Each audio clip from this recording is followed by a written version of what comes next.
नंद यशोदा की पुत्री नारायणी विष्णु की माया, बाल कृष्ण से अदल बदल के कृष्ण का प्राण बचाया।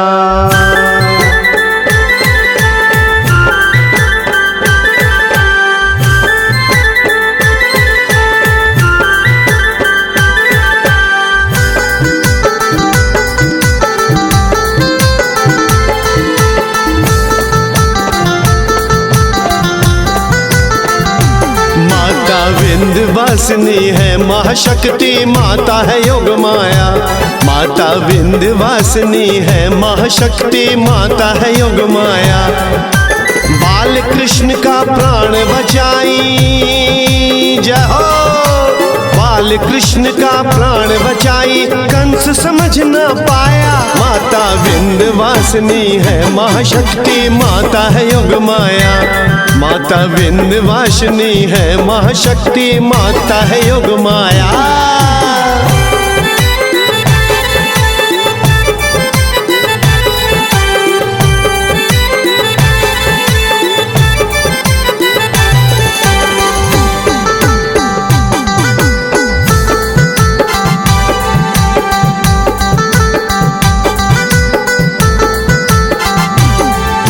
विंध्याचल पर्वत पर है माता दरबार लगाई, गंगा किनारे चोटी पर माता आसन है सजाई।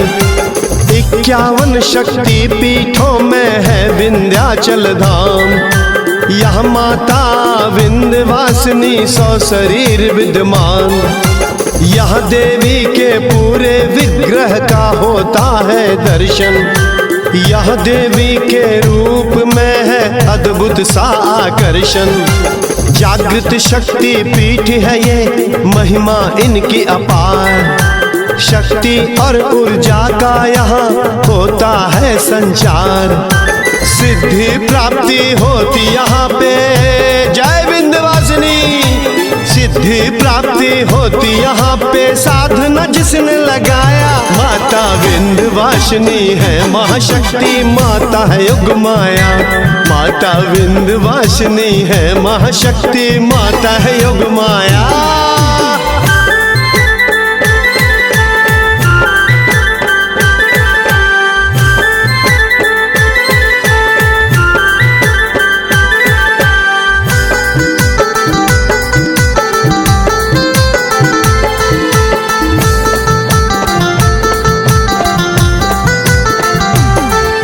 महामाया एकानन सा नारायण कई है नाम। मान्यता है माता रानी का चमत्कारी है धाम। जो आते यहाँ चमत्कार होता उसके जीवन में, भाग्य का ताला खुल जाता है, खुशियाँ बरसे आंगन में। जिसकी जैसी मनोकामना उसे यहाँ मिल जाए, आशा लेकर जो भी आए उसकी आस पुराए। चाहे धन संपत्ति या शांति या संतान की आस, सबकी आशा पूरी करती जाए न कोई निराश। परोपकारी रूप है माँ का, जय माँ। परोपकारी रूप है माँ का, सबका भाग्य जगाया। माता विंध्यवासिनी है महाशक्ति, माता है योग माया। माता विंध्यवासिनी है महाशक्ति, माता है योग माया।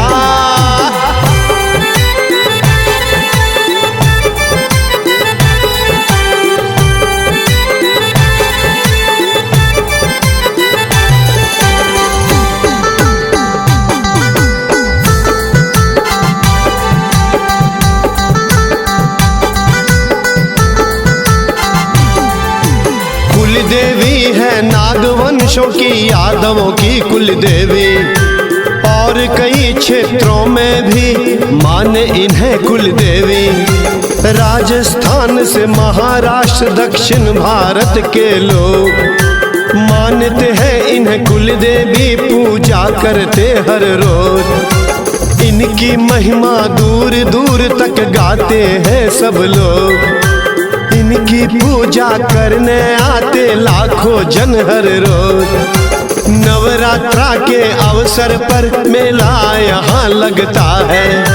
पैदल ही यहाँ भक्त सभी मंदिर तक चढ़ता है। भक्तों की सुविधा के लिए जय माँ, भक्तों की सुविधा के लिए है आश्रम कई बनाया। माता विंध्यवासिनी है महाशक्ति, माता है योग माया। माता विंध्यवासिनी है महाशक्ति, माता है योग माया।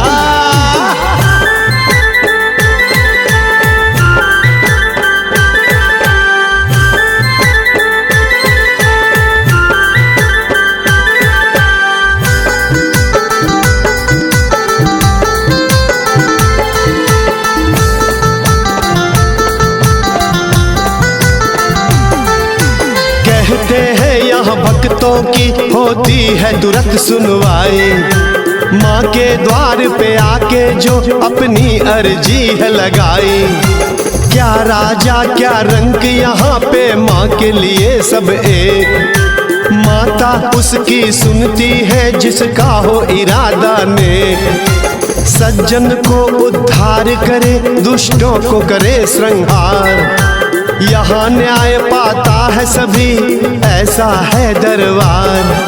वन और युद्ध में विजय मिले, दुख दारिद्र हो नाश।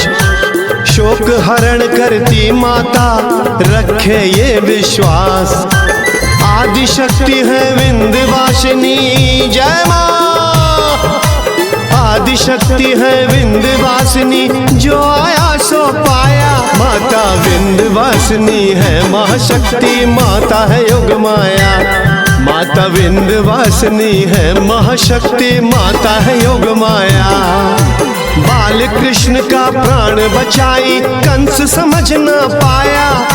बाल कृष्ण का प्राण बचाई, कंस समझ न पाया। माता विंध्यवासिनी है महाशक्ति, माता है योग माया। माता विंध्यवासिनी है महाशक्ति, माता है योग माया। माता विंध्यवासिनी है महाशक्ति, माता है योग माया। माता विंध्यवासिनी है महाशक्ति, माता है योग माया। पंजाब रेजिमेंट के सैनिक जोतावाली को प्यारा, बोल ज्वाला माता की जय लगाते हैं ये नारा। बोल ज्वाला देवी की जय।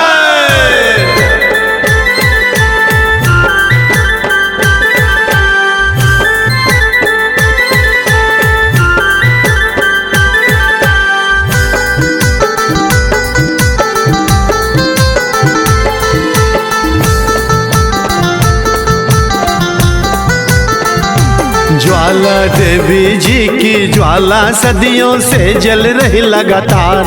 ज्वाला देवी जी की ज्वाला सदियों से जल रही लगातार।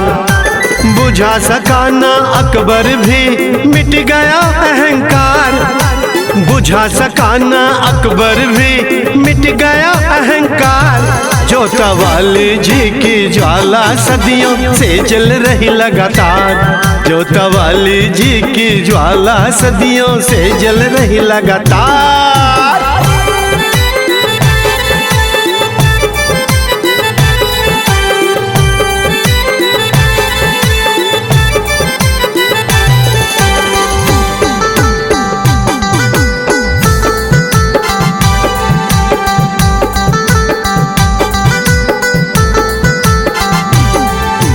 इक्यावन शक्ति पीठों की महिमा बड़ी है भारी। जाने हर एक सनातनी, जानते हैं नर नारी। सती के शव को जब शिव ने अपने कांधे पे उठाए, प्रलय मच गया त्रिभुवन में, तब देवी देव घबराए। रक्षा करने तब विष्णु जी शिव के पीछे आए। चक्र सुदर्शन से माँ सती के अंग को काट गिराए। जहाँ जहाँ सती अंग गिरे हैं वो है शक्तिपीठ।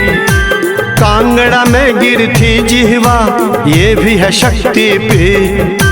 जोता वाली माता की है जय हो, जोता वाली माता की है महिमा अपरंपार। जोता वाली जी की ज्वाला सदियों से जल रही लगातार। जोता वाली जी की ज्वाला सदियों से जल रही लगातार।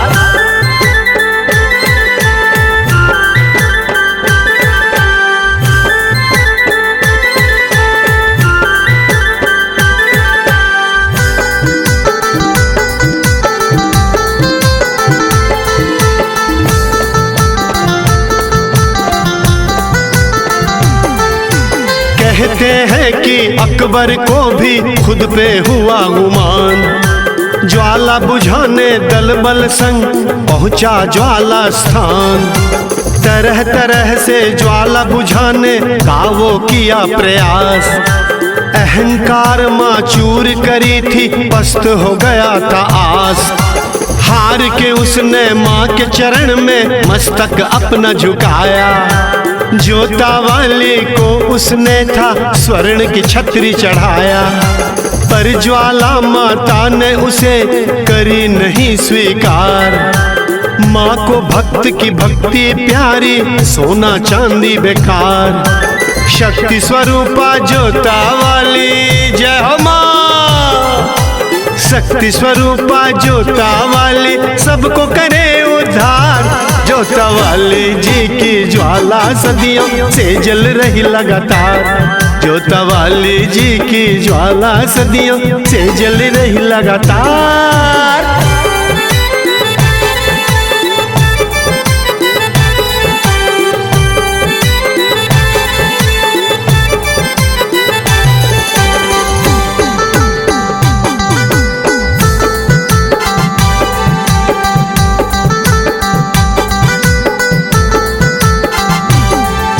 गोरखनाथ जी परम भक्त थे माँ जोता वाली का। ममतामयी माँ दर्शन दी थी, करुणामयी है माता। एक दिन गोरखनाथ जी बोले भूख लगी है माता।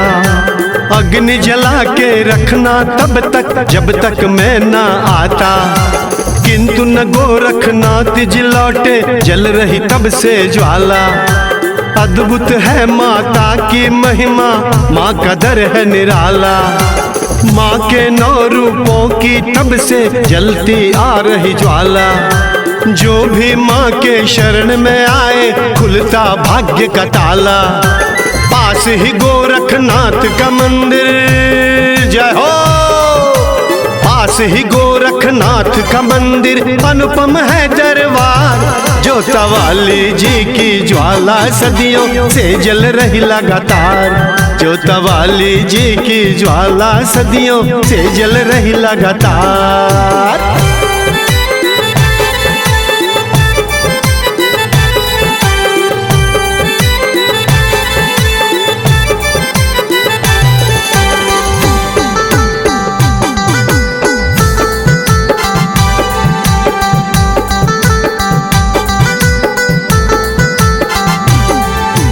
कहते हैं जब पांडव को हो गया था बनवास। उन्होंने ही माता को ढूंढा, पूरी करी माँ आस।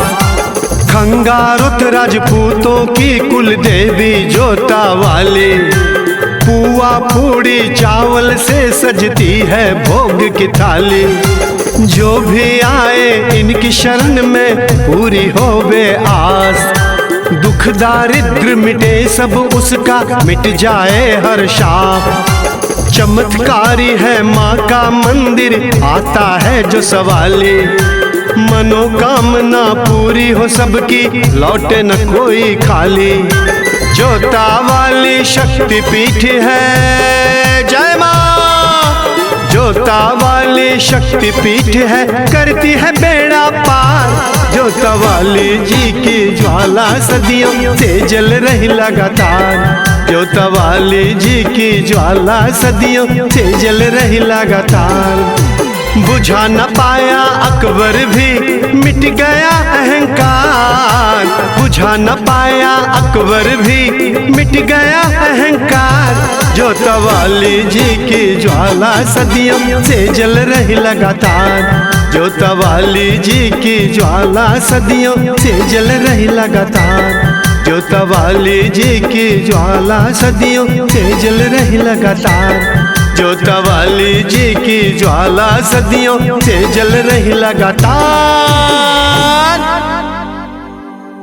या देवी सर्वभूतेषु शक्तिरूपेण संस्थिता, नमस्तस्यै नमस्तस्यै नमस्तस्यै नमो नमः।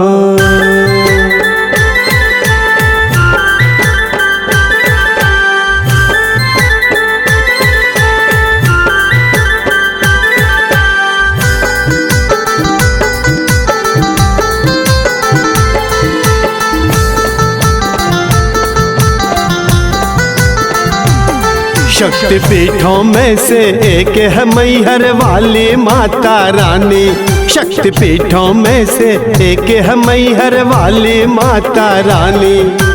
हार सती का यही गिरा इनकी सुनाए कहानी, हार सती का यही गिरा सबको सुनाए कहानी। शक्तिपीठों में से एक है मैहर वाली माता रानी, शक्तिपीठों में से एक है मैहर वाली माता रानी।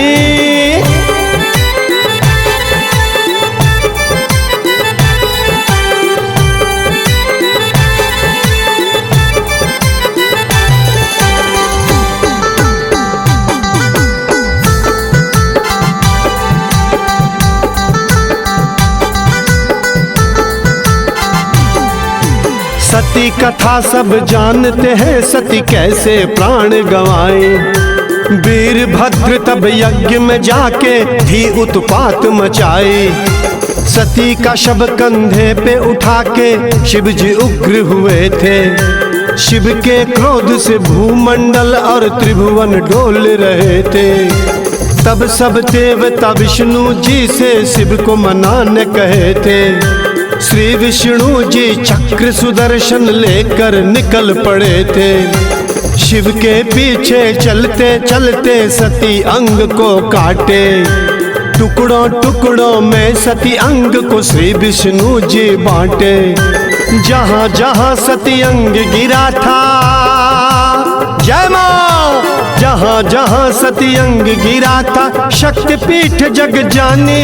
शक्तिपीठों में से एक है मैहर वाली माता रानी, शक्तिपीठों में से एक है मैहर देवी माता रानी।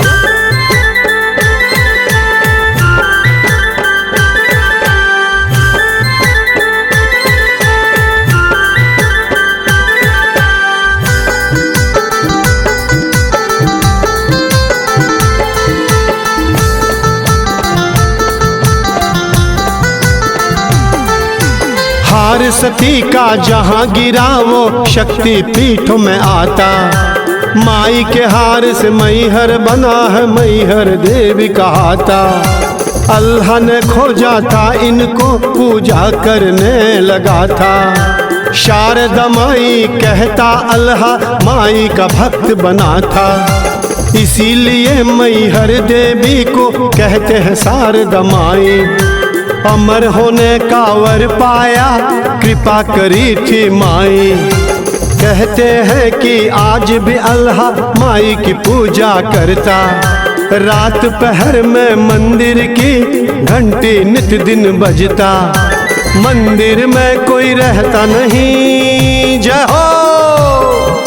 मंदिर में कोई रहता नहीं, रात को रहे वीरानी। शक्तिपीठों में से एक है मेहरा वाली माता रानी। शक्तिपीठों में से एक है मैहर वाली माता रानी।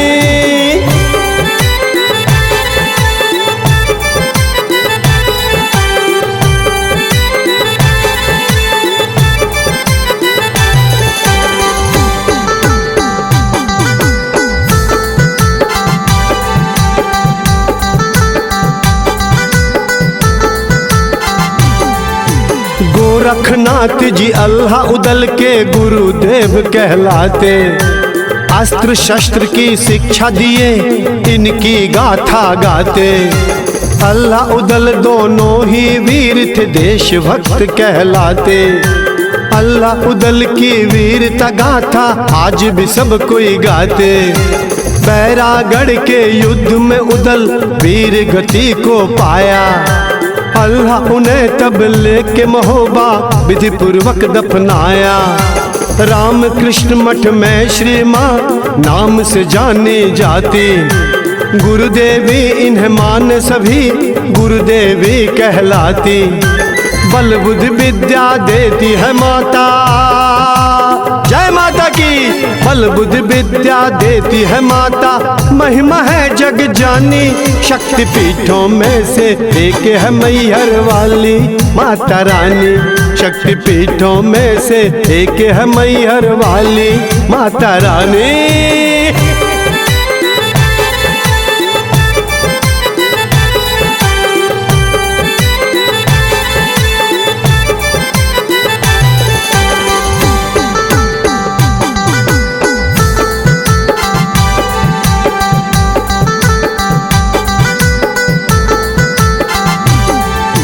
वैसे तो भक्तों की टोली सालों भर है आती, लेकिन नवरात्रा के समय भीड़ बहुत लग जाती। 1000 सीढ़ियाँ चढ़ के भक्तों माँ दर्शन को आते। 600 फीट का पर्वत चढ़ के माँ का दर्शन पाते। मान्यता है कि माँ के दर पे भक्त जो कोई आए, जिसकी जैसी कामना होती माता दी से पाए। मिट जाती है विपदा सारी, हो जाए कल्याण। निर्धन पाए धन संपत्ति, बांझन पाए संतान। मूर्ख को बुद्धि मिल जाए, जय हो। मूर्ख को बुद्धि मिल जाए, बन जाए वो ज्ञानी। शक्ति पीठों में से एक है मैहर वाली माता रानी। शक्ति पीठों में से एक है महरा वाली माता रानी। पार्वती का यहीं गिरा इनकी सुनाए कहानी। पार्वती का यहीं गिरा इनकी सुनाए कहानी। शक्ति पीठों में से एक है मैहर वाली माता रानी। शक्ति पीठों में से एक है मैहर वाली माता रानी। शक्ति पीठों में से एक है मैहर वाली माता रानी। शक्ति पीठों में से एक है मैहर वाली माता रानी।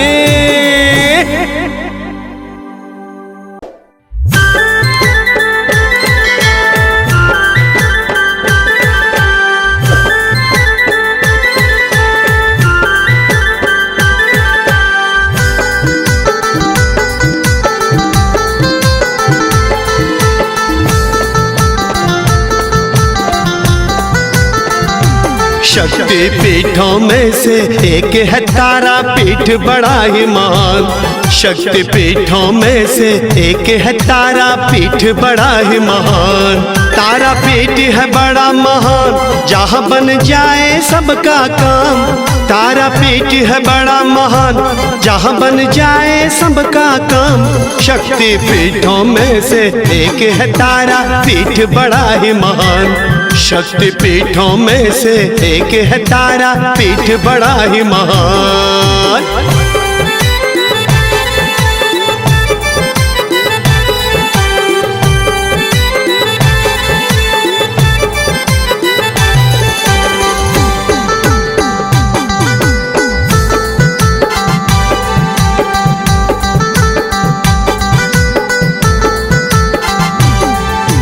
माता सती के पिता किए थे यज्ञ का जब आयोजन।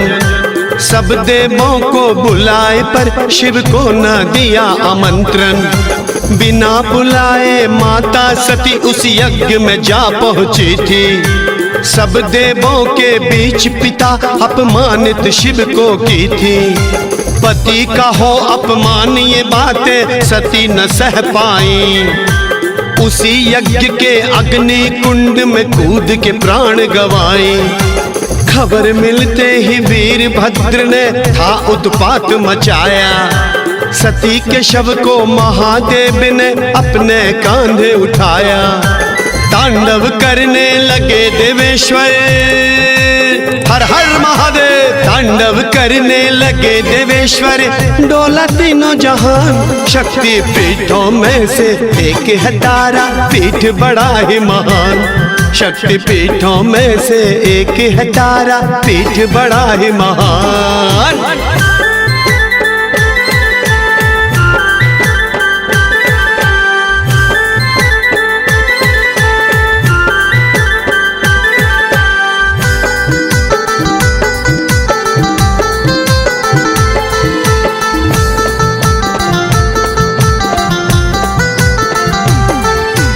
उग्र रूप शिव जी का देख के श्री विष्णु जी आए।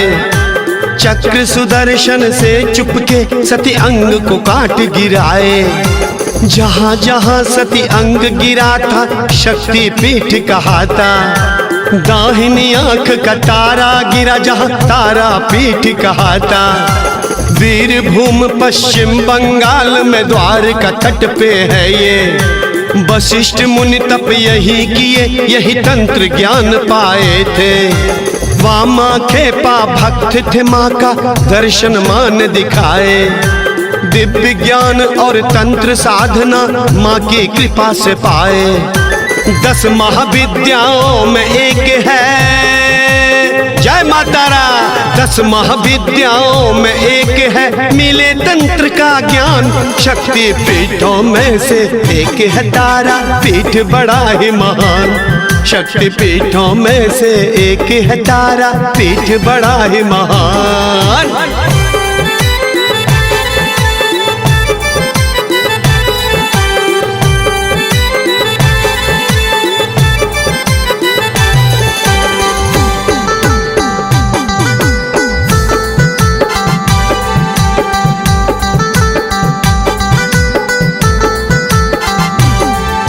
बगल में ही शमशान घाट है, तांत्रिक ध्यान लगाते। यहाँ चिता हर पल जलती, चाहे आंधी तूफान आते। चिता में मुख अग्नि पड़ने पर ही यहाँ भोग है लगता। तांत्रिक विद्या का ये केंद्र है, ऐसा हर कोई कहता। शक्ति स्वरूपा तारा माता है तांत्रिक अवतार। 3 आंख है माँ तारा का यहाँ मोक्ष का द्वार। ग्रह गोचर सारी बुरी शक्तियाँ यहाँ आते ही भागे। फिर न कभी माँ के भक्तों को लौट के आवे सतावे। नदी बहे दक्षिण से उत्तर, अनहोनी बात है। नदी बहे दक्षिण से उत्तर, जाने सकल जहान। शक्ति पीठों में से एक है तारा पीठ बड़ा ही महान। शक्ति पीठों में से एक है तारा पीठ बड़ा ही महान।